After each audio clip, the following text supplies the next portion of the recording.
ठाणे भिरांकूळ अपघातात 3 जण जखमी जाल्यात, तांचेर बांबोळेत उपचार सुरू आसा। मोटारेन पयली दुचाकीक धपको दिवन पदेराचेर मोकली, फुडें लायटीच्या खांब्याक मारून घराचे कंपाऊंड वॉलार वचून थारली।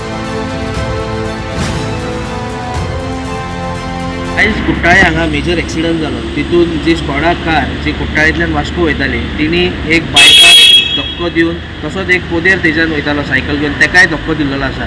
तितून जे स्कॉडा कार आसली तिणी इलेक्ट्रीक पोलाक धक्को दिवन ती एक घराचे कंपाऊंड आसा तितून भितर गेली। तितून ह्या एक्सिडंटान जे स्कॉडाचे ड्रायव्हर को ड्रायव्हर प्लस जे बायकार जी आसलेली एक दादलो आनी एक बायल तसोच तो पोदेर ते इंजर्ड जाल्लेले आसा आनी तांकां बांबोळे हांगा शिफ्ट केल्लेले आसा। तशें आमकां म्हायती कळ्ळा जे PSI वेर्णा PSI तेंच्यांनी आमकां सांगलेलें आसा की ते फुडले तपास करता। वास्कोच्यान गोमंतका खातीर शुभम तिरोजी। मजगती धारगळ राष्ट्रीय महामार्गार महाखाजन हांगा UPची मोटार पडटली। ही गाडी पणजे सावन मोपा वताली। ह्या अपघातात एकल्याक किरकोळ दुखापत जाल्या, तशेंच अपघाताक लागून येरादारीची बरीच कळणी जाली। Bureau report Gomantak TV।